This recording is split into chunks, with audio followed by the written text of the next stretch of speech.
साथीहरु आजको यस भिडियोमा हामीले अटोडेस्क मायामा यस्तो खालको क्याबिनेट कसरी बनाउन सकिन्छ भन्ने कुरा सिक्ने छौं।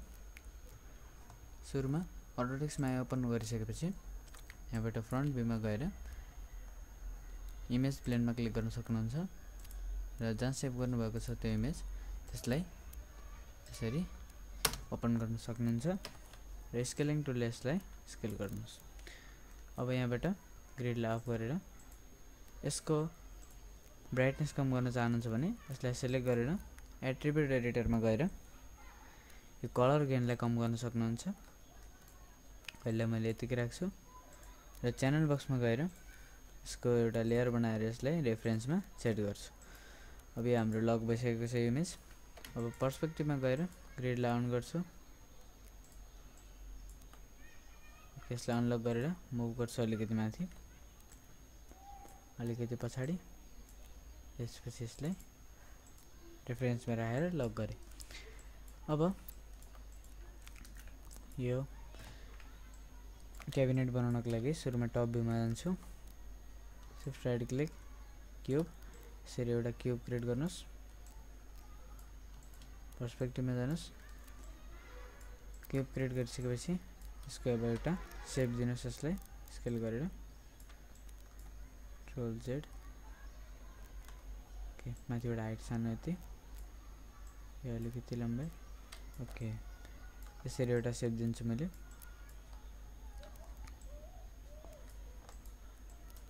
त्यसपछि अब यसको एउटा डुप्लिकेट निकाल्छु, स्केल गरे सानो बनाए, मुभ टुल माथि, यहाँबाट वायर फ्रेम सेट पनि अन गरिदिन्छु, सजिलो हुन्छ इजहरू देख्नको लागि। ओके अब यसको भर्टेक्स मोडमा गएर यसलाई अलिकति ठुलो बनाउँछु, अब्जेक्ट मोड। अब यसलाई शिफ्ट अनि अर्को डुप्लिकेट तल, इन दुईटालाई सिलेक्ट, स्केलिङ टुलले स्केल स्केल गर्छु 4 5,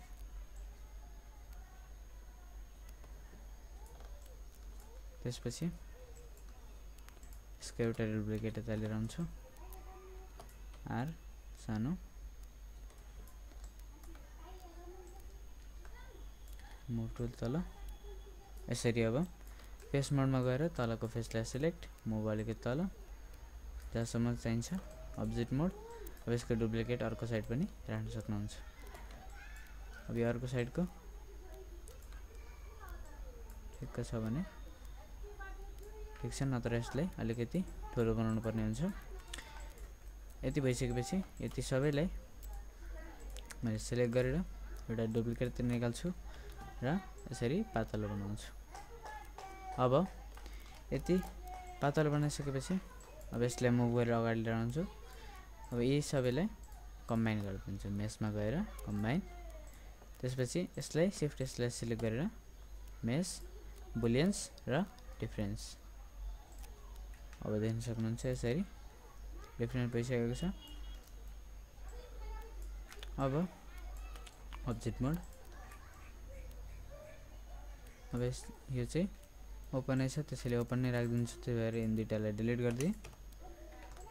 अब यसलाई र यसलाई मैले मुभ गर्छु यता इनसाइड भित्र मुभ गरेँ,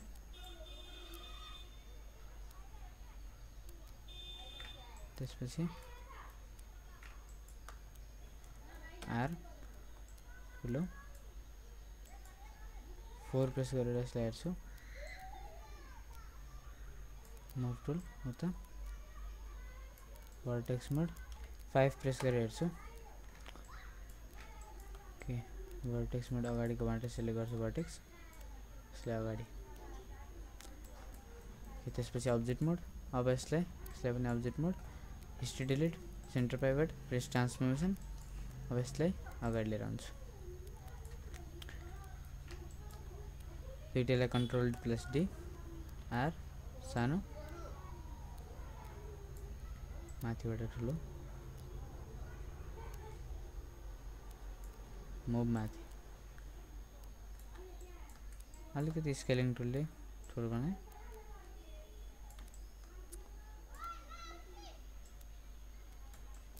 अब दुईटालाई मेसमा गएर कम्बाइन,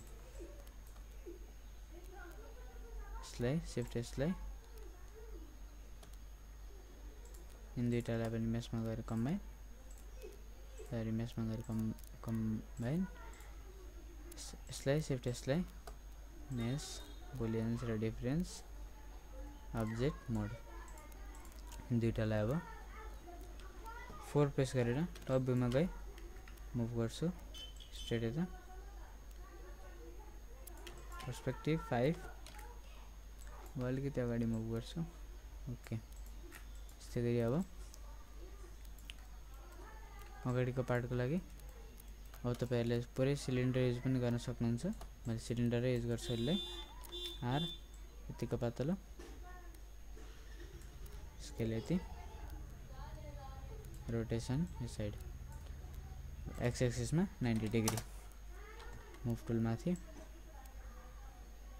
यसरी अब जुन ठाउँमा चाहिन्छ त्यही ठाउँमा यसरी राख्न सक्नुहुन्छ।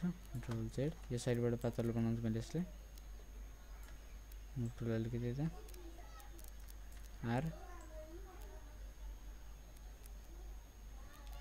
मुभ टुल यता अर्को यता पातलो बनाउँछु अलिकति अर्को डुप्लिकेट यता राख्छु अनि अर्को डुप्लिकेट लिएर आएर रोटेसन मैले कन्ट्रोल जेड यो एक्सिस में वाई एक्सिस में मैले 90 डिग्री गरिदिन्छु। मुभ टुल अगाडि स्केलिङ टुलले स्केल मुभ यता नजिक अलिकति यता स्केलिङ टुलले स्केल। ओके अब मुभ नजिक गरिदिनुस् अब्जेक्ट। ओके भाइ अब यति तीनटा पार्टलाई मेसमा गएर कम्बाइन गरिदिनुस् र यसको centre pivot history delete freeze transformation अनि यसको डुप्लिकेट यो साइड लिएर आउनुहोस्।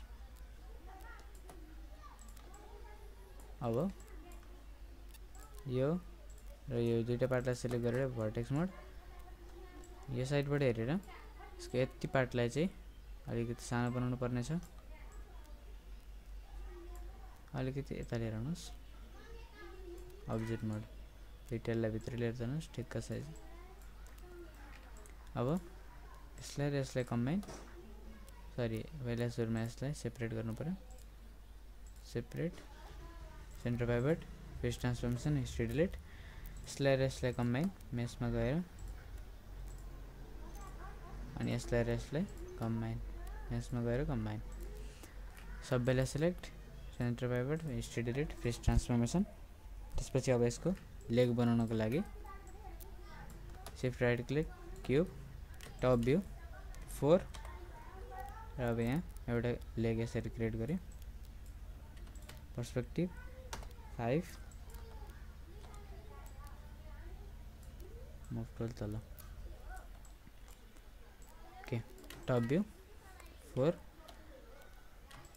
सरी यहाँ 5 प्रेस गर्छु shift right click insert edge loop यहाँ एउटा एज लुप राखिदिए फेस मोड क्यू यसलाई सिलेक्ट शिफ्ट यसलाई double click okay shift right click extrude faces blue colour को एरोले कन्ट्रोल जेड अलिकति बाहिर लिएर आउनुहोस्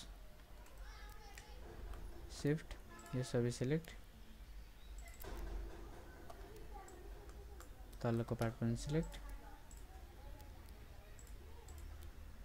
right click assign favourite material फंगी अथवा फंग यहाँबाट ब्लैक कलर चुज गरेँ right click inverse selection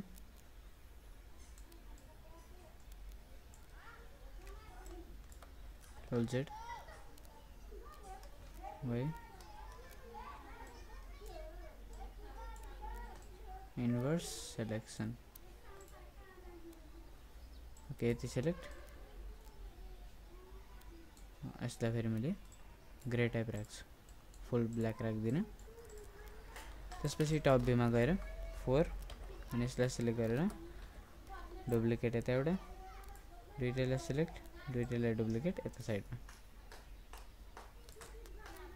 perspective 5। अब यो माथिको बक्सहरुमा टेक्सचर राख्न सक्नुहुन्छ। फेस मोडमा जान सक्नुहुन्छ। सबैलाई select, right click, send new material fungi,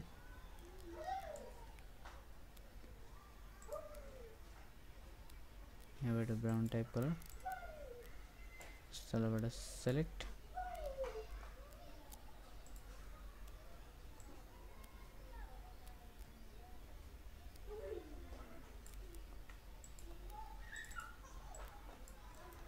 object मोड, इसलाई सिलेक्ट, फेस मोड, इसलाई पनि त्यही राखिदिए ब्राउन कलर, ऑब्जेक्ट मोड। अब यसलाई पनि यही सेम टेक्सचर राखिदिन्छु, ब्राउन कलर। ओके, अब रह्यो यो हाम्रो ह्यान्डल। ह्यान्डलको लागि पनि फेस मोडमा गएर डबल क्लिक, शिफ्ट, अर्कोमा डबल क्लिक, यसमा डबल क्लिक, यसमा पनि त्यही गर्न सक्नुहुन्छ। फेस मोड, शिफ्ट, डबल क्लिक र double click, right click, assign favourite material fungi, यहाँबाट व्हाइट टाइप कलर राखिदिन्छु, ऑब्जेक्ट मोड। अब देख्न सक्नुहुन्छ यहाँबाट तपाईहरुले शेडेड अन वायरफ्रेम अफ गर्न सक्नुहुन्छ। अब देख्न सक्नुहुन्छ हाम्रो टेबल बन्ने रेडी छ। अब च्यानल बक्सबाट यो लेयरलाई डिलिट गरिदिनुस् र यो इमेजलाई पनि डिलिट, सबैलाई history delete, centre pivot, face transformation. देख्न सक्नुहुन्छ हाम्रो यो क्याबिनेट बनिसकेको छ। आशा गर्दछु तपाईहरुलाई यो भिडियो मन पर्नेछ। यदि मन परेमा लाइक, शेयर र कमेन्ट, सब्स्क्राइब गर्न नभुल्नु होला।